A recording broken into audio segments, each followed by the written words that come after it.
Hey there, folks. Welcome to Hiatus Lesson, Red Level, Week 3. Okay, to tell the truth, I'm getting a bit tired of staying home, seeing the same four walls every day. Yeah, I go outside, I take our dog for a walk every day, but still it's the same neighborhood every day. So, as you can see behind me, today I've decided to broadcast from a completely different place. At least in my imagination. Our story today is A Bear Called Paddington. Please listen. At the end, I will ask you some questions. Feel free to listen as many times as you'd like.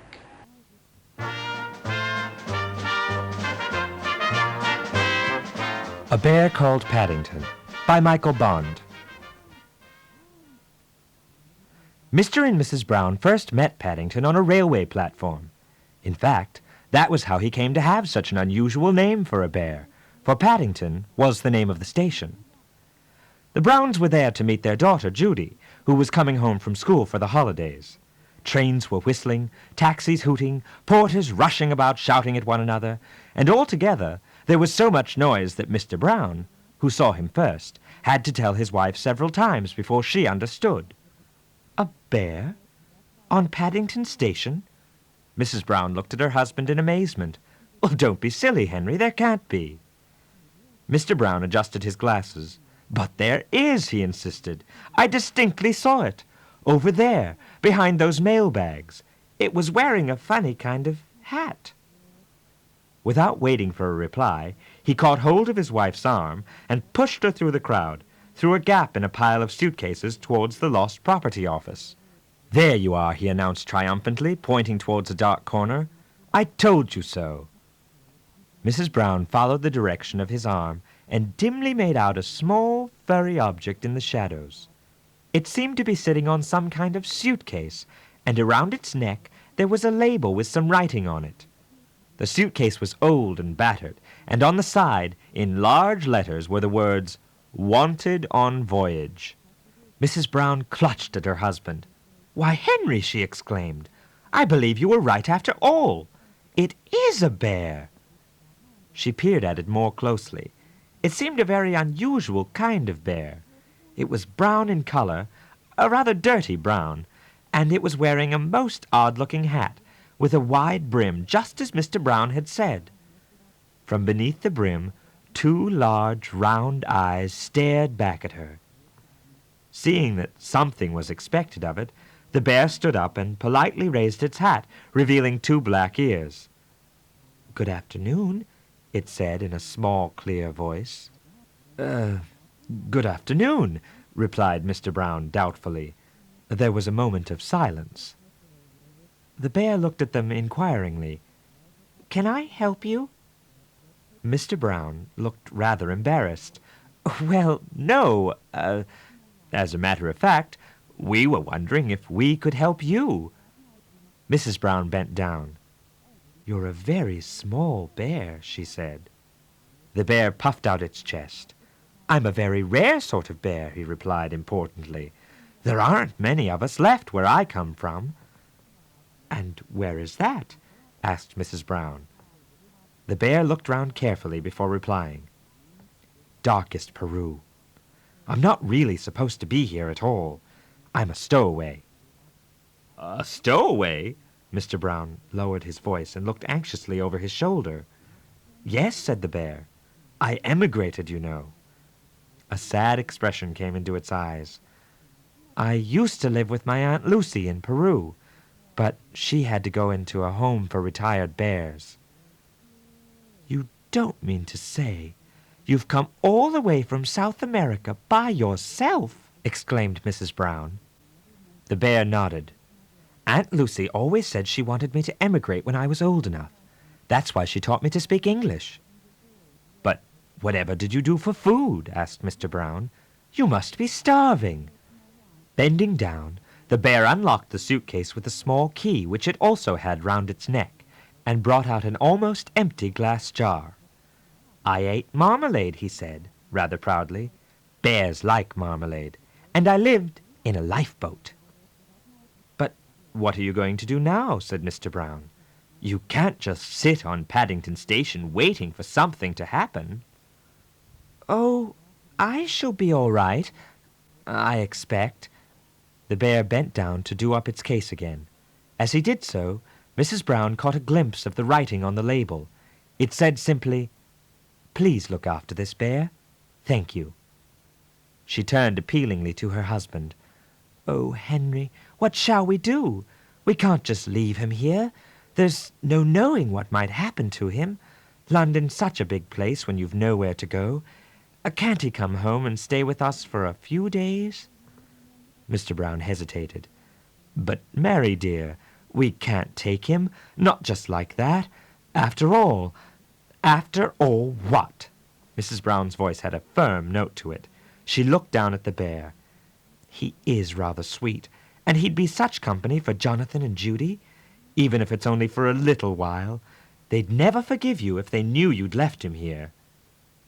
"It all seems highly irregular," said Mr. Brown doubtfully. "I'm sure there's a law about it."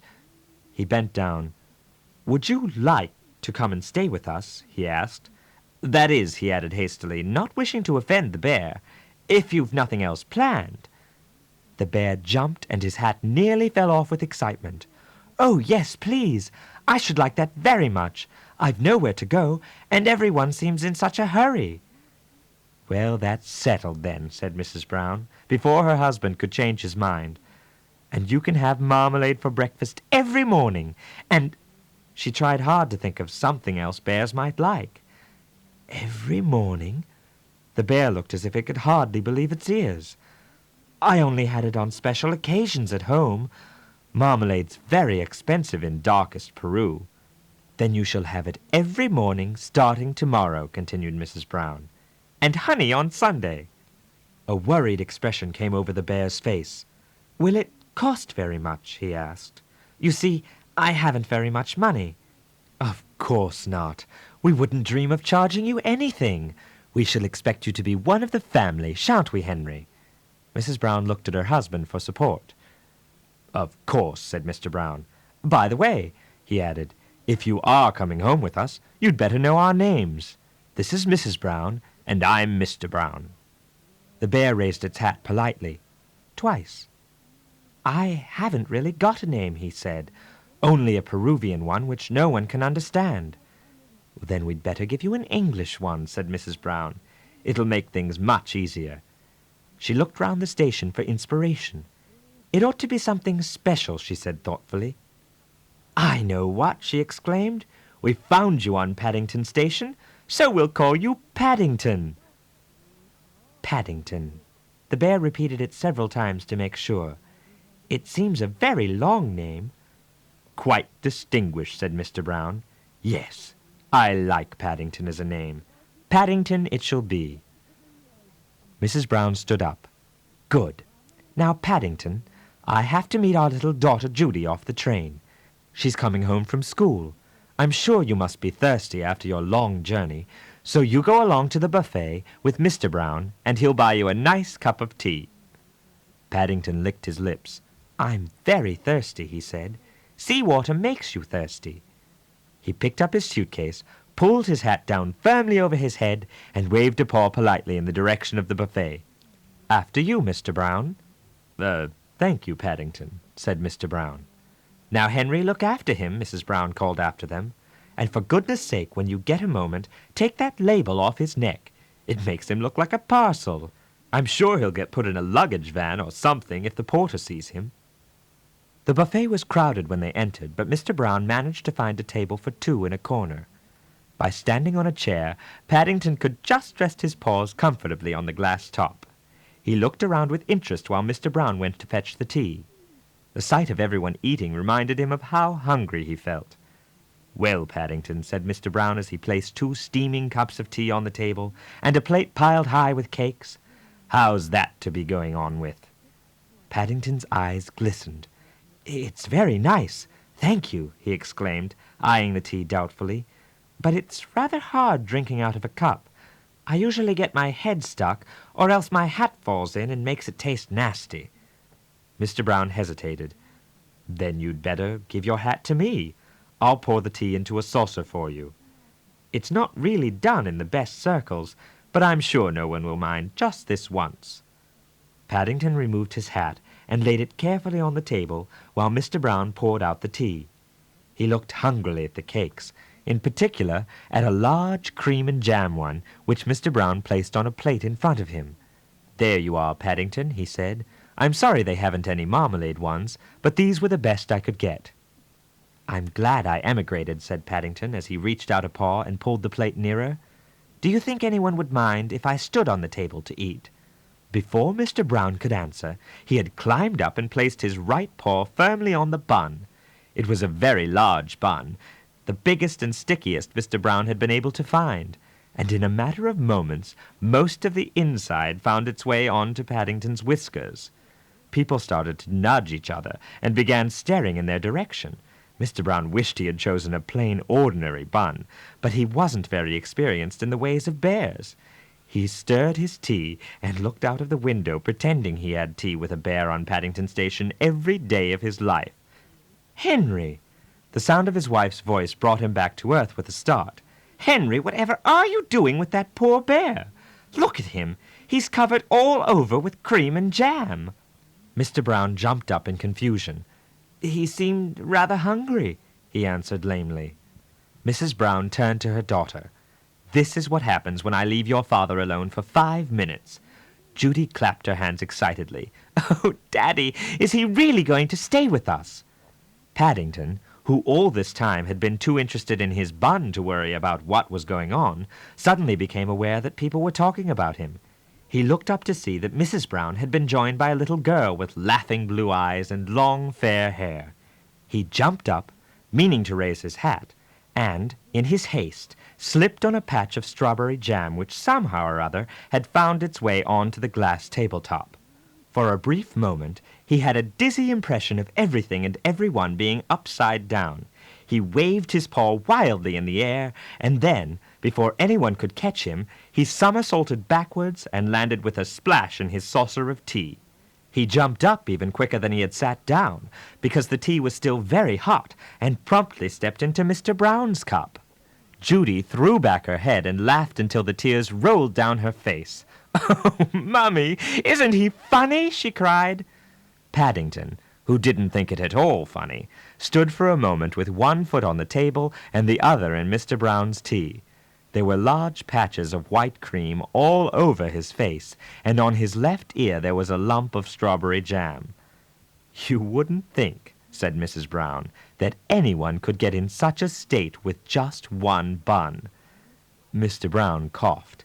He had just caught the stern eye of a waitress on the other side of the counter. "Perhaps," he said, "we'd better go. I'll see if I can find a taxi." He picked up Judy's belongings and hurried outside. Paddington stepped gingerly off the table, and with a last look at the sticky remains of his bun, climbed down onto the floor. Judy took one of his paws. "Come along, Paddington. We'll take you home and you can have a nice hot bath.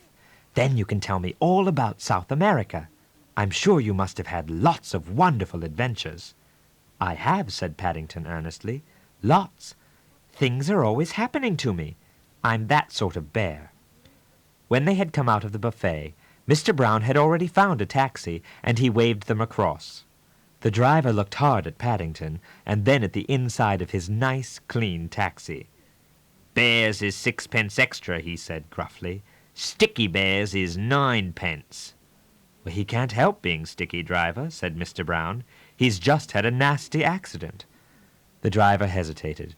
"All right, hop in, but mind, none of it comes off on my interior. I only cleaned it out this morning." The Browns trooped obediently into the back of the taxi. Mr. and Mrs. Brown and Judy sat in the back, while Paddington stood on a tip-up seat behind the driver so that he could see out of the window. The sun was shining as they drove out of the station, and after the gloom and the noise, everything seemed bright and cheerful. After weeks of sitting alone in a lifeboat, there was so much to see. There were people and cars and big red buses everywhere. It wasn't a bit like darkest Peru. Paddington kept one eye out of the window in case he missed anything. With his other eye, he carefully examined Mr. and Mrs. Brown and Judy. Mr. Brown was fat and jolly, with a big mustache and glasses, while Mrs. Brown, who was also rather plump, looked like a larger edition of Judy. Paddington had just decided he was going to like staying with the Browns when the glass window behind the driver shot back and a gruff voice said, "Where did you say you wanted to go?" Mr. Brown leaned forward. "Number 32 Windsor Gardens." The driver cupped his ear with one hand. "Can't hear you," he shouted. Paddington tapped him on the shoulder. "Number 32 Windsor Gardens," he repeated. The taxi driver jumped at the sound of Paddington's voice and narrowly missed hitting a bus. He looked down at his shoulder and glared. "Cream," he said bitterly, "all over me new coat." Judy giggled, and Mr. and Mrs. Brown exchanged glances. Mr. Brown peered at the meter.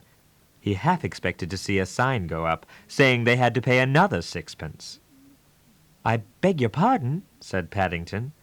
He bent forward and tried to rub the stain off with his other paw. Several bun crumbs and a smear of jam added themselves mysteriously to the taxi driver's coat. The driver gave Paddington a long, hard look. Paddington raised his hat, and the driver slammed the window shut again.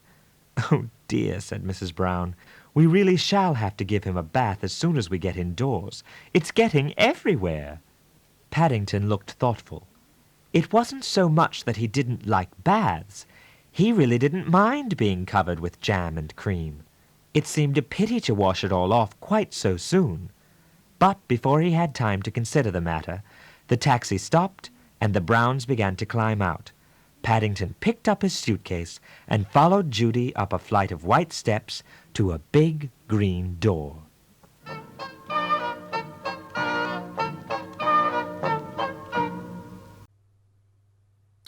Okay, I hope you enjoyed that story. I'm now going to ask 10 questions about the story. Please write your answers in your notebook. The answers will be either yes or no. First, I will ask the question and give you 10 seconds to answer. Then, the question will appear on the screen. Number 1. Had Mr. and Mrs. Brown come to the station to pick up their bear?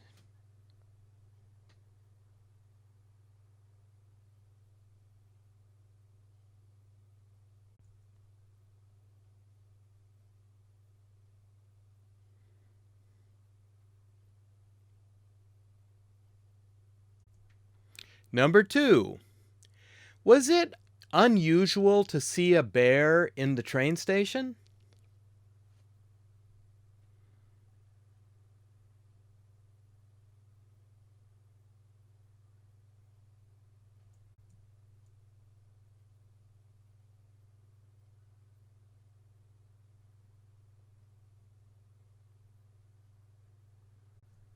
Number 3.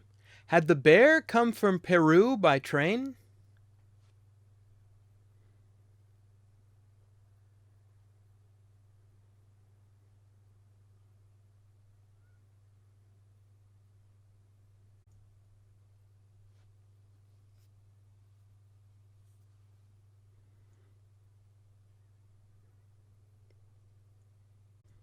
Number 4. Did the Browns feel sorry for the bear?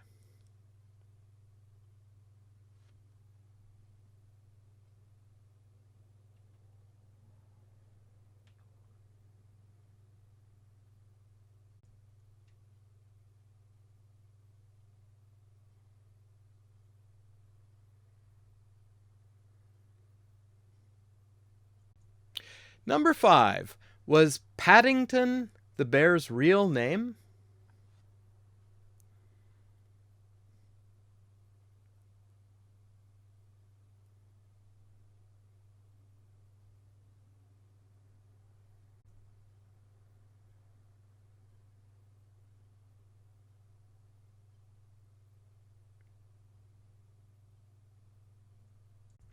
Number 6. Was Paddington used to eating in restaurants?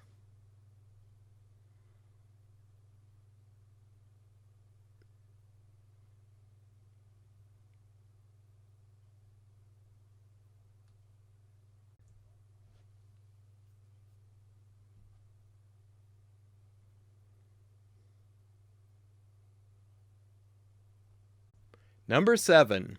Did Mr. Brown mind the way Paddington ate and drank?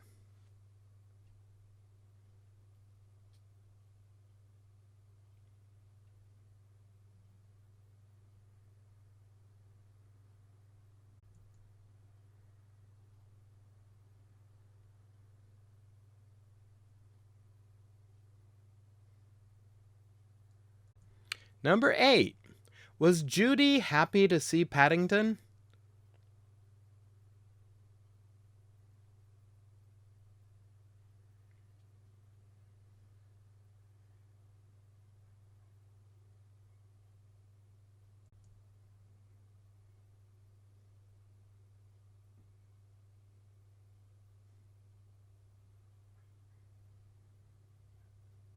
Number 9.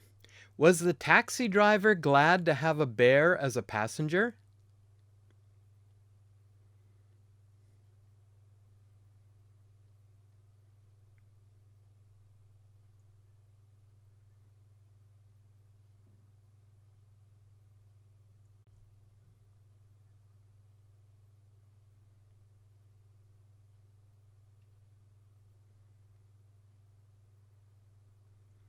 Number 10. Has Paddington always been someone's pet?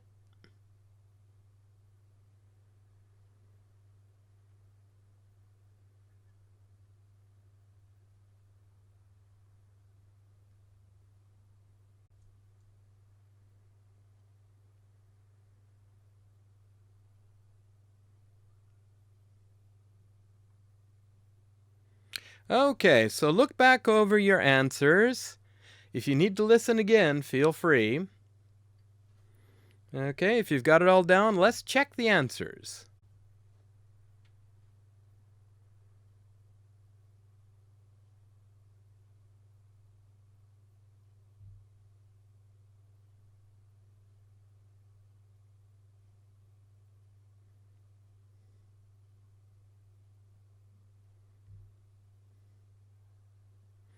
Okay, that is it for this week's story. I hope you enjoyed it. Let's move on to our next activity.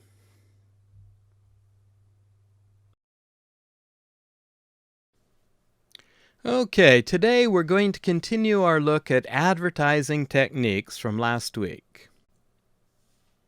Last week, we learned about 6 techniques advertisers use to persuade us to buy their product or service. Repetition, endorsement, bandwagon, emotional appeal, fear, and humor. Please feel free to watch that video one more time because today's lesson will use those techniques as well as the new techniques we're going to talk about today. Number 7, comparison. Comparison means I compare your product and mine and try to convince you that mine is better. We don't see this kind of advertising in Japan. Many years ago, Pepsi put out a commercial featuring Michael Jackson, which directly compared Pepsi and Coca-Cola. It caused a huge backlash, and I've never seen that kind of advertising since. In America, this kind of advertising is common, particularly in ads for medicines and healthcare products. Scientific authority. Sometimes a commercial will show a doctor or scientist talking about the product. He may talk about a miracle ingredient or a scientific test to persuade us. In Japan, we often see this kind of advertising for supplements. A doctor from a university research lab tells us that a particular ingredient is very effective.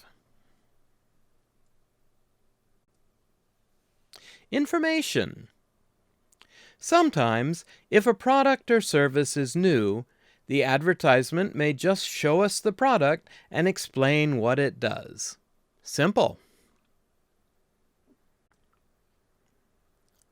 Special offers is a very simple and direct appeal. If you buy one now, you'll get another one for half price, or buy one now and get a free carrying case. In newspapers and magazines, these ads often include a coupon. Association of ideas is similar to an emotional appeal advertisement, but instead of appealing to your emotions, it shows attractive, healthy people using the product in beautiful situations. This is usually visual. In your mind, you associate the healthy, attractive people and settings with the product. The Nissan commercial we watched last week is a good example of association of ideas. All of the positive images in the ad get associated with the brand. Okay, I'm going to show you some American TV commercials. What techniques are they using? You can choose from any of the 11 techniques we've studied this week and last week. You'll see each commercial 2 times. Write down your answer in your notebook. Enjoy! Imagine a world without limits, where anything is possible.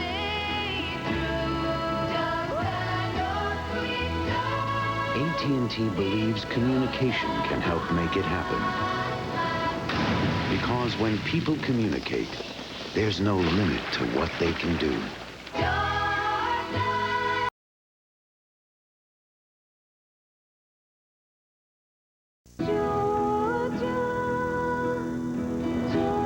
Imagine a world without limits, where anything is possible.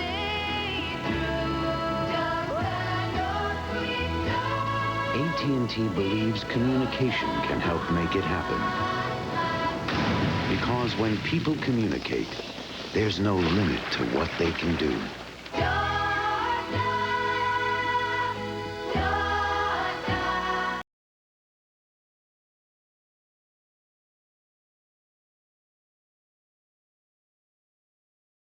Hey, what's for dinner? Oh, Jack! Oh, honey, you should have called.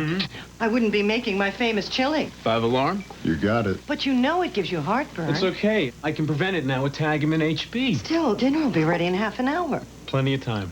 Tagamin HB can promise to prevent heartburn in half the time of Pepcid AC. Compare the labels. And Zantac 75s doesn't even claim to prevent. How was it? Perfect, Ma. Tagamin HB.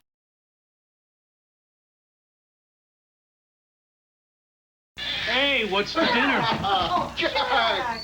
Oh, honey, you should have called.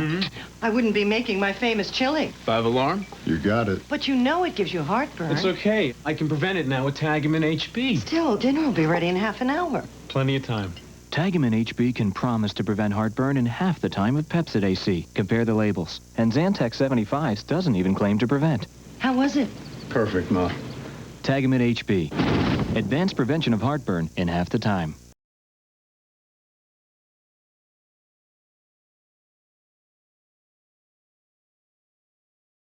The same old politics. Dole attacks Clinton. Hold it. President Clinton cuts taxes for millions of working families, proposes tax credits for college. But Dole Gingrich tried to raise taxes on 8 million. Dole voted to raise payroll taxes, Social Security taxes, the 90 income tax increase, 900 billion in higher taxes. Republicans called him tax collector for the welfare state. You're going to see the real Bob Dole out there from now on. The real Bob Dole. 35 years of higher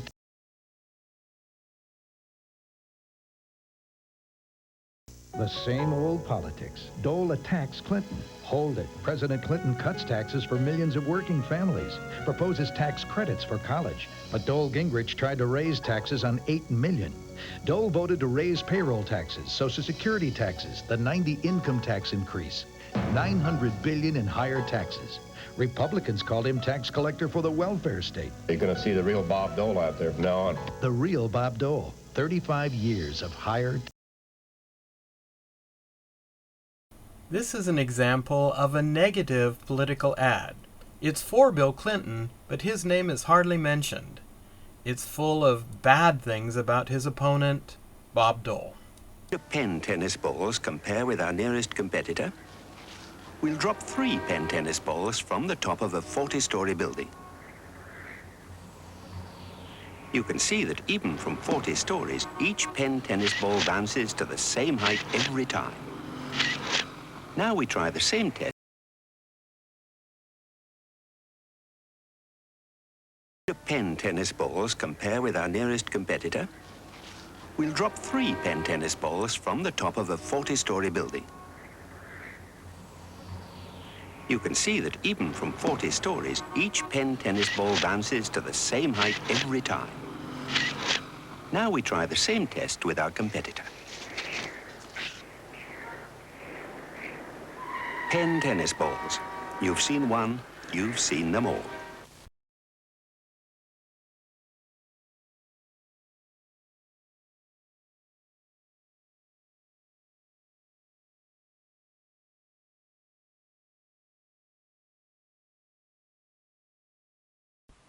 All right, that is the end of Hiatus Lesson Red Level Week 3.